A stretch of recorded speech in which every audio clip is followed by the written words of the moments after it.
Ediciones presenta Podcast Sin Enredos, una alternativa creativa para estar bien informados.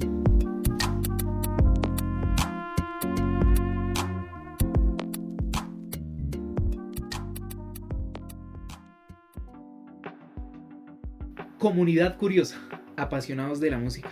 Qué gustazo estar nuevamente a través de este medio de comunicación para hablar del joven García Lorca, un paisaje musical de sus textos a través del mundo sonoro de Verlaine y Debussy.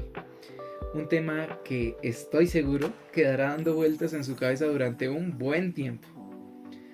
Quiero empezar hablando del resumen, que sirve como introducción también, y en el que la autora, Victoria Cavia, seduce al lector de manera contundente. La tira plena, como dicen por ahí, y es que expone los tres aspectos principales de los que se va a tratar. El primero, la conexión que tiene García Lorca con la música a lo largo de su vida y cómo la entrelaza con la literatura. El segundo, explica el contexto que permite entender la relación entre los tres protagonistas o autores. Y el tercero, que se parece mucho a lo que hablamos en el segundo, pero es más interesante porque, salidos de la teoría y lo cuadriculado, se enfoca en unos conectores de alta sensibilidad y muestra de qué manera ven los personajes esos recursos que utilizan en sus obras. Primer momento. Y ahora sí, entrando en las profundidades de cada tema, hablamos de la conexión de García Lorca con la música, que fue un rayo de luz en sus primeros años, ese primer acercamiento intenso con el arte que premeditaba una carrera exitosa, llena de gloria en la escena musical, pero a medida que pasaba el tiempo y García Lorca adquiría esa madurez propia de la vida, adoptaba otras formas de comunicación y estamos hablando de la literatura. Pero entonces, ¿qué pasó con la música? Se comenta que aunque la interpretaba muy bien, nunca la estudió a fondo. Más bien se volvió la banda sonora de sus poemas y obras. Y esto sí que fue el boom del momento porque fusionó lo mejor de las dos artes y logró cosas increíbles. Algo que por aparte no habría tenido el mismo auge. Y esto es sin ánimo de desmeritar ninguna, pero es que individualmente carecen de ese algo para lograr conectar o hipnotizar al público completamente. Pero vuelvo y digo que este personaje logró encajar esas dos piezas de forma maravillosa. Y todo eso gracias a esa sensibilidad que tenía desde sus primeros años de vida. Escuchamos de fondo un pequeño fragmento de Nana de Sevilla, canción del año de 1927, interpretada por García Lorca y Ana Belén.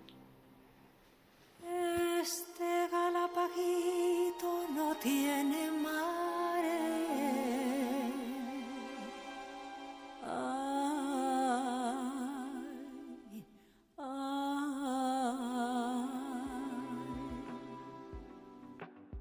Segundo momento.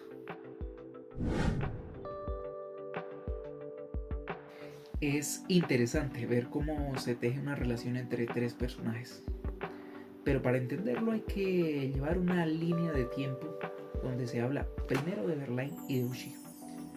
Y es más profundo e interesante de lo que pensamos porque conecta no solamente poesía y música, entra también la pintura y es el caso de Fetes Galantes, siendo la recreación del mundo de Bateado, cuyos cuadros están llenos de paisajes, pero también de melancolía y tristeza. Un movimiento impresionista que toca a los tres por igual y va a ser nuestro eje central.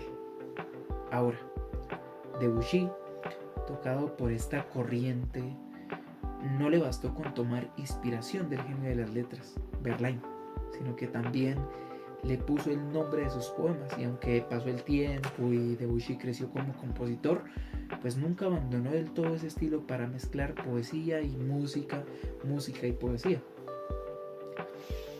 Ahora, una pausa en el camino y voy a plantear una pregunta para resolverla al instante y volver al tema central. ¿Qué está pasando en ese momento en la historia? Pues como siempre, cambios profundos, gente a favor, detractores y un Debussy que, aunque está de acuerdo con muchas cosas, pues no está del todo dispuesto a seguir las reglas, y el resultado de esto es una música nacional con aire de literatura impresionista. Y este es el momento para volver a entrelazar personajes, y esta vez con el señor García Lorca, que en algún momento de su vida conecta con estas obras. Y es que, por lo que veo, había toda una atmósfera con el mismo lenguaje. Primero, porque García Lorca conocía muy bien el mundo de Verlaine, que hasta lo citaba en sus escritos. Segundo, porque estaba empapado de la música de Debussy, con pleno conocimiento de la influencia del otro poeta. Qué enredo, ¿no?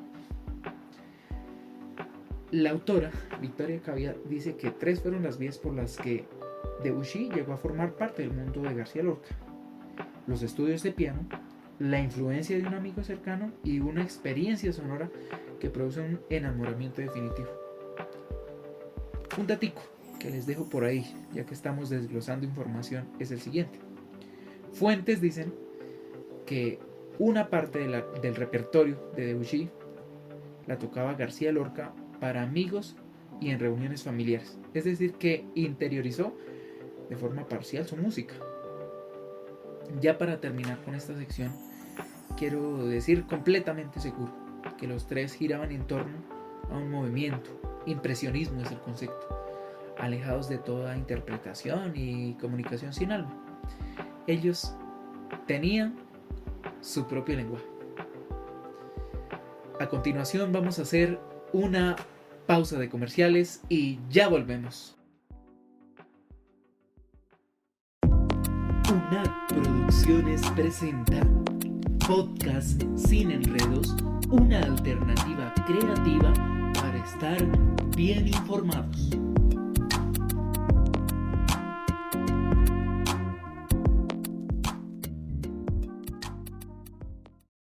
Tercer momento.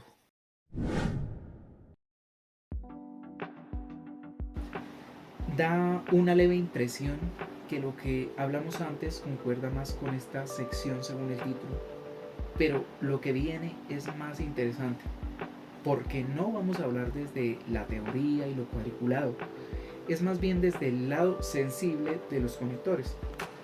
Y los conectores se dan entre personajes, porque Verlaine escribe poniéndole el alma a cada una de las cosas que expresa. Debussy, que traduce lo que el poeta escribió y lo transforma en música. Y García Lorca, que sintetiza las ideas de los dos y las aplica, pero desde una identidad propia. Ahora, ¿de qué manera ven estos personajes los recursos que utilizan en sus obras, independientemente del tipo de arte? Empezamos con el paisaje, un estado del alma sin máscaras, donde se refleja todo, sin Photoshop. No importa si es caótico o hermoso, frío o cálido. La lluvia, no como la ven los románticos, que es de forma bohemia, para la inspiración. En este caso es de estados de ánimo complejos e intensos, y en la música son matices tímbricos de tipo blando, metálico o fuerte. Mar y campanas, con influencias fuertes religiosas y simbología cristiana, adopta formas naturales de colores variados, se mezcla lo sonoro con lo visual, y en el caso específico de las campanas se perciben con sonidos claros, pero evocando el pasado y su lenguaje. Para esto se utilizan diversos recursos musicales como cuartas y quintas paralelas, segundas, escalas frigias y tiempos que no son constantes. Definitivamente una representación fiel de las campanas. La luz, el crepúsculo, la luna y el sol. En este caso los escritores sí lo asocian con lo romántico, con colores rojos, grises, dorados y de un carácter melancólico. Creo yo que guiados por esa sensación que produce el día, la noche, el atardecer y el amanecer. En lo musical, la tonalidad se convierte en un elemento de color sin cadenas, con una rica dinámica modulante. Para representar la media luz utilizan una gama de modalidades menores, pero no las tradicionales, las de la práctica común. Ejemplo de estos elementos que hemos mencionado tenemos: preludio A la siesta de un fauno 1894, Reflejos en el agua y Claire de Luna, todas obras de Debussy que las pueden encontrar en YouTube y de paso darle suscribir a nuestro canal. Desde la fría Boyacá les envío un fuerte abrazo y nos vemos en una próxima.